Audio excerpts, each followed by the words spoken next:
Hi, and welcome to the Scientistsage Sangha. I'm Nancy Anderson Dolan from Wise Heart Wellness, and tonight we're talking about Advent. And not just Advent in one particular faith tradition, but the idea of Advent.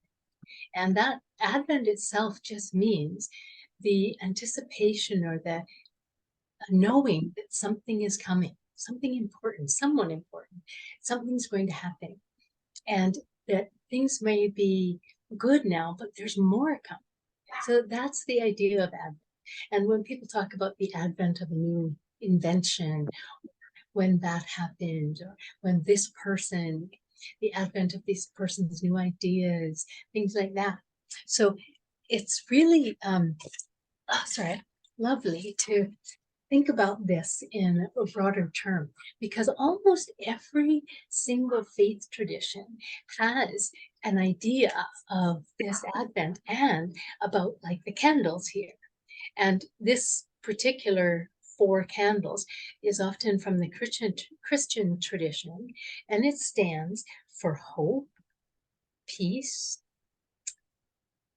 peace, joy, love, those four things.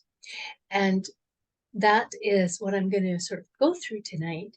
But these apply, like I say, for so many different faith traditions and cultural traditions.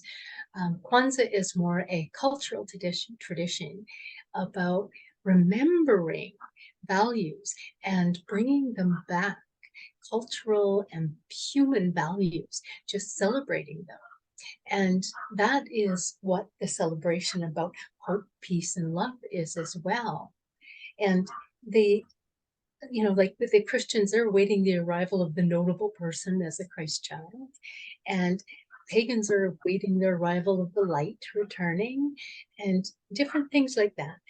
But it really is celebrating that is the real crux of it, remembering who we are as we are part of the light and celebrating that as we go through this time of external darkness. And I liked in the email this week, I'd sent out a particular minister's idea of what it was about. And she talked about we were brave enough to bring the darkness of our soul out to be transformed. And so that was what the hope was about. She was suggesting that we are hoping that we will find what we need to move through these dark times and be there for the arrival of the light. And so this idea of it, we don't have to embrace anything. We can really create our absolute own things that we celebrate, like the experience of the dark. And there's some good science behind this too. So many people get SADS, that seasonal affective disorder, and just the colder weather doesn't allow people to go out so much in our hemisphere. Just there's so many things like that that are dampening our spirits. And this really, lighting the candles, being getting ready to receive the light back, that really is the first part of it, that we have hope that something will be happening. And so we try and come together in community. A lot of the time people come together to celebrate, and they maybe pray if they're a particular faith tradition, or celebrate enlightenment if a different tradition there. But we really can lean into it and create it for ourselves. I've always celebrated the solstice, the return of the light, because that's one of the traditions in my faith. But more than that, celebration is a natural human instinct. And it's been there since the beginning of time. So we can rely on this is something that is keeping us well if we choose to celebrate. And it doesn't mean we're going to celebrate in the way that anyone else does. Any culture, any faith tradition, anything. It is our real own personal celebration. I personally love the idea of candles, and I have a little Christmas tree that has just a whole bunch of tea lights going all the way up to the top, and I light those candles. And this is the kind of thing we can create for ourselves, like you say, not by anybody else's expectation, just taking time during this period of time to reflect and release and celebrate what we believe to be good and reclaim things like our hope and the other emotions and things we're going to talk about in a minute. So this idea just about using the time to be appreciative and practicing the idea of gratitude and hope. This is just a really good mental, spiritual, physical, emotional health practice, much less, particular celebration of a time in the year. It's a really good practice of health. And so I encourage people to take the time to do it. And so the fostering hope is, as we approach this time, we're not just fostering hope like, oh, I don't know if the sun will ever come back, but I hope it will. Are we plunged into darkness forever? And actually, it can feel like that. But we do know that it's cyclical and it will come back. And so we can have that joy, that caring for other people who might be in the same sort of mindset, and we can share those things with other people. And that, like I say, is the good mental health plan. And it doesn't matter what particular spiritual practice, but a lot of people return to their spiritual practices at this time of the year. And they may not even hold the spiritual practice itself, but doing things like volunteering or giving food or donating and things like that. That is part of it as well. We focus on the good and we actually get transformed ourselves and participate in it in that way. Now, we do have lots of backlash in our culture right now about the over commercialization of the season and things like that. And so people can withdraw and like, oh, it's a bunch of junk and, sort of like the Grinch movie or, the Scrooge movie, those kinds of things. But we can monitor ourselves and tailor it for us and go, oh, this is a time of rest, so I can come back stronger as the light comes back. It's a new cycle, and I can release all the old stuff and move forward. And so that idea of it, the candle lighting in so many traditions, it focuses that I can bring light to this moment. And we each can do that for ourselves, for other people. We can each do that. And I love the depiction in the article. It says, may we dare open shadowy places in our lives and bring the memory of healing light of community to them. With the creative power of hope, we express our longing for peace and prepare to have our hearts transformed. And that description was just so lovely. It really, those shadowy places in my life, and it might arise out of this particular celebration season, or it might have been there for a long time and I get a new chance to be born anew. And that the second idea is about that peace, that longing for peace. And I really love the additional idea of the Advent wreath. Often Advent candles are set in an actual wreath. And the wreath literally reminds us that there's a cycle, that it's circular, that we're not, drifting off nowhere. We are going around. The planet holds us, it turns itself, it moves around the sun, and we can move around as well.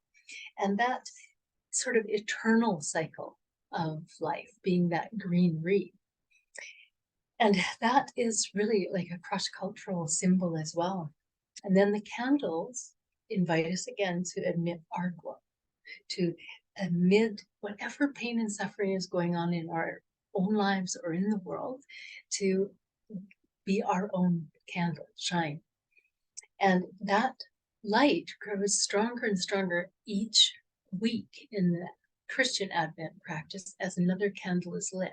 And again, in other practices, that is done too. They light one candle at a time, and there is a growing amount of light as they move towards the time. And then we share guiding us towards each other and share that growing light together again in community. So that idea is when we are, longing for peace and lighting those candles. And the lighting candles for peace has been, age-old thing, and people do it in churches for someone that has passed away. There's lots of practices about lighting candles to bring peace to all sorts of situations. And so that idea to join part of a caring community, whether we're on Zoom or whether we're talking to people at all, or just by ourselves in our home, but lighting a candle and going, I'm going to be that light in the world today. And even if I'm not leaving my house, I am going to be that light in the world. I am going to seek peace today. The Heart Math organization does an amazing job of bringing people to peace in their hearts. And they actually have towers around the world that pick up the different vibrations of people, of what's going on in the world. And literally, can you imagine if we all have peace in our hearts and that vibration would change? It actually changes, and they measure stuff like that. So this idea of really coming together with the world, whether we're completely by ourselves or in a group of community or a family, this is a gathering time. No matter how we do it, we can hold that idea in our minds as well. We've been waiting and wanting to connect most of the time. And literally, the minister that I know, it's actually by June Jordan, she talks about, may we become the ones we have been waiting for. Together we may strive to create peace. So this idea of peace is not just peace for me. It is peace for everyone, peace for people that are clearly not peaceful this time of the year, maybe homeless or maybe alone, left alone at Christmas. So this is really the time that we pay attention.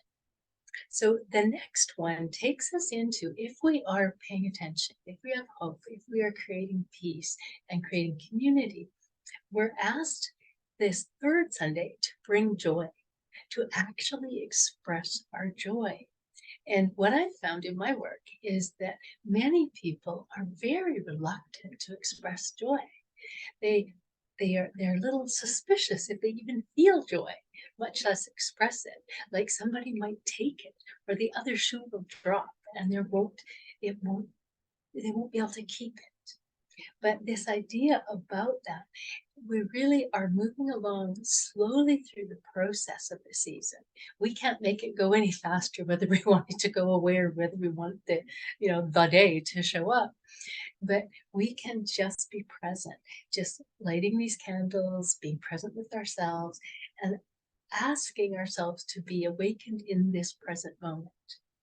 And often when people are awakened in this present moment, there's more joy than they expected, because they're not putting pressure on themselves to, get something done or grieving something that's past. They're just coming into the present moment.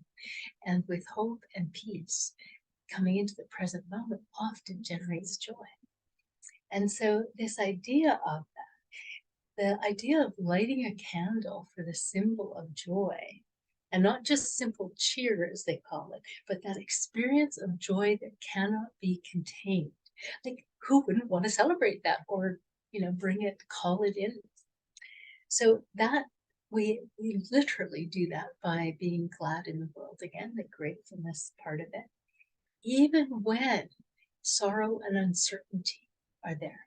So not when things are okay with us, but when however things are, just when this comes along, this lighting this fourth candle and absolutely committing to being open to joy. And this is, like I say, very, very iffy for people. One of the harder things, they can buy into the peace and they can buy into the hope, but they're far more timid around the joy part. And so this freedom of experience and expression of joy and shifting our focus. And that might be controlled by, some biological things. Maybe are affected by the light not being there. And it might be by social things out there. Maybe we're, the politics, the conflicts around the world. But literally shifting our focus and really opening to joy and sharing that with other people. And it's amazing when we open to it, we actually see it. I think I may have shared this last week, but I'm sharing it again because it was such a joyful moment. I was shopping at like Costco, big store, lots of people. And this little one was laying flat on her back in her mom's shopping cart. And she was singing, jingle bell, jingle all the way. And every now again, mom, who was leaning over, checking the price of chicken, things like that, reaching up, bringing down some grapes. And the little girl would sing, and all of a sudden, mom would say, hey. And it was so joyful. I stood around while they were shopping so I could listen to it. It wasn't a choir, it wasn't those kinds of things, but it was so lovely. Just this joy. And mom was participating even while she was grocery shopping. And it was so much fun. So opening to those kinds of things. And then the last week of lighting the 4 candles in this tradition, but every tradition progresses along this way to sort of more gratitude, more joy, and more celebration. And the last one in the Christian tradition is often love. And that literally is we prepare for this new season that's coming. We're end of the last season and we're opening to the new season. And literally, we've been practicing gratitude for like 3 weeks now, and just opening to joy and being hopeful about the world in itself. And this kind of feeling of a new start. This is cycling through the earth itself tilts, and we are starting to move back into the light. And there's this wonderful feeling about it. And we can go from that experience of joy to being loving. And that love for ourselves to begin with. And this is not an easy thing because there's a lot of incoming media kinds of things at Christmas, that portray how Christmas should be and how that love is going to turn up.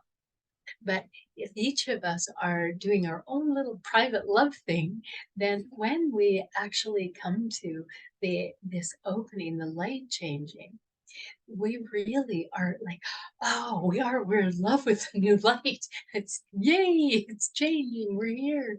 And often this time of year, we do get a chance to talk to people we haven't spoken to for a time, or see people we haven't seen for a time, those kinds of things. And I really encourage people to reach out to people that they haven't connected with for a time. I just reached out to a friend of mine today that I've been meaning to, and I hadn't done it for a while. And I haven't heard back from the person or anything yet, but it was just such a loving feeling like, oh, yeah, this person. And so, as we first of all love ourselves, say, wow, honey, you made it through this year. And for me, I had a few challenges this year, and coming out of it has coincided with this particular time, having recovered from these 2 broken legs. And it is a tremendously joyful time that I can walk around at this point.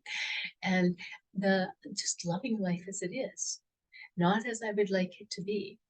And it's not without its struggles and things, but intentionally in this week, softening our hearts, opening our minds, and really reaching out to ourselves, letting go of things that we might have held a grudge against ourselves for, evaluating ourselves perhaps about, what we're doing and what we're not doing, letting go of all those things and just becoming loving.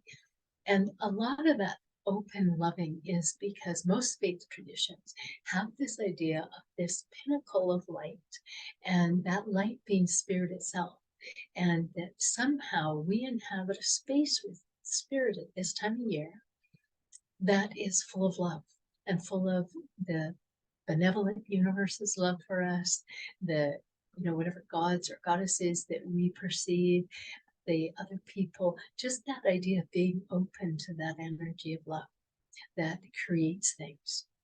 So this is wonderful. And the community that you have might be one other person, but we can express our love to them. We can reach out to these other people. We can imagine. We can literally just pray for random people. We can imagine people that are struggling and send them love. All of that energy moving through us changes things for us. And it isn't just love for the divine, but it's love for the mundane as well.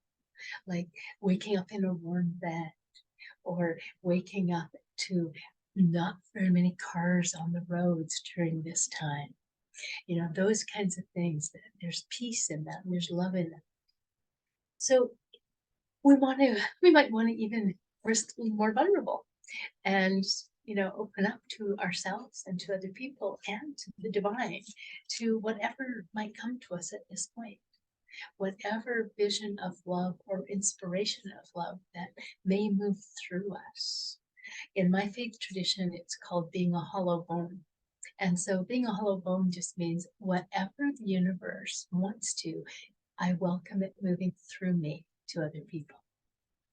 And so however you might want to experience love, try it out. So that's all I want to talk about right now. And I'm going to invite you into imagining this kind of process through these 4 emotions and the light coming back. So get comfortable. Close your eyes, go off screen if you want to. Yes. And take a few deep breaths.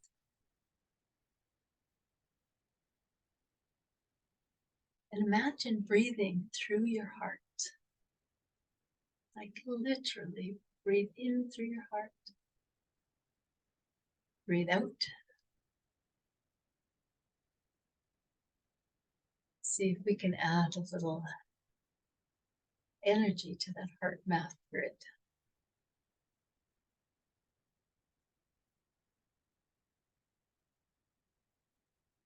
And just release any darkness you might be feeling. So breathe in hope.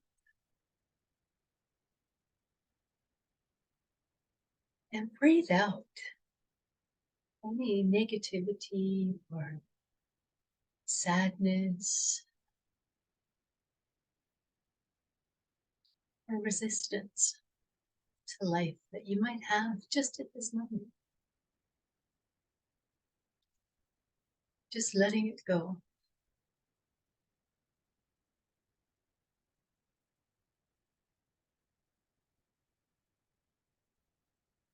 And breathing in hope. Letting that calm your body. Not hope for any particular, but just hope for the world, for the people, for ourselves.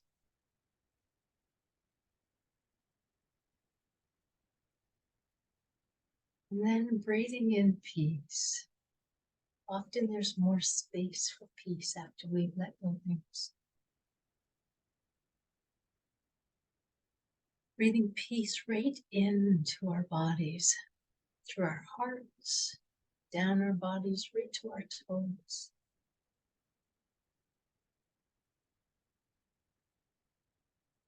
And I breathe out with a sigh, letting the peace settle in.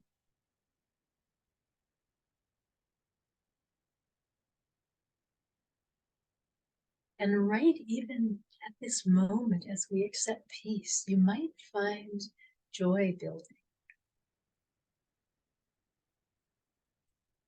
Freedom from things.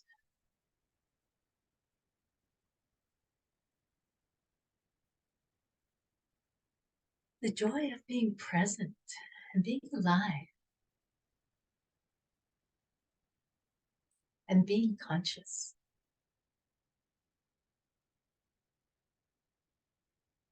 Conscious of all the blessings in our lives.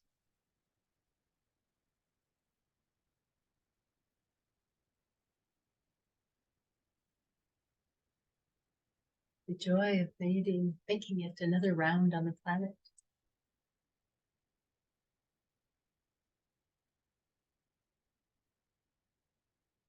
The joy to have an abundance of joy that we can share with others.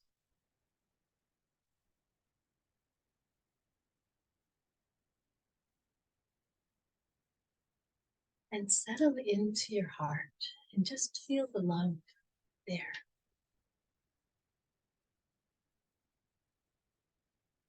As you breathe in and out through your heart is actually sending messages throughout your body, telling the different systems and chemicals, organs in your body that all is well. As you breathe gently and deeply, your whole body gets this message of love from your heart.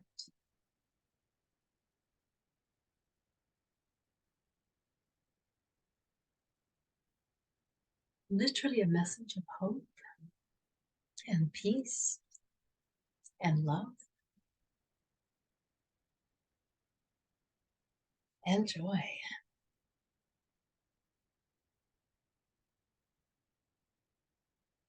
And as you sit, breathing that and imagining it,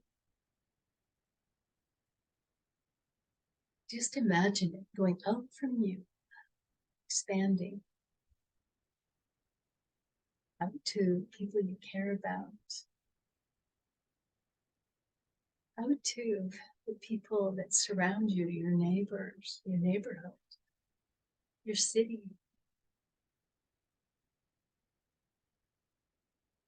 And then let it grow big enough to move through the world and feel it mixing with these emotions of others that are doing the same thing.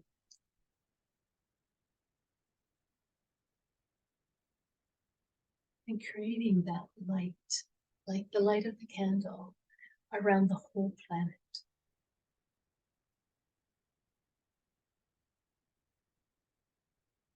And just relax into that.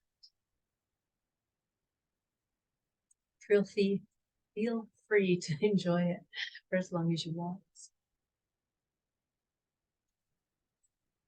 For those people that are watching and the recording, thank you for joining us tonight. And I hope you find ways to create hope, share peace, experience joy, and expand love. Many blessings. I am with you. You are with me. Night.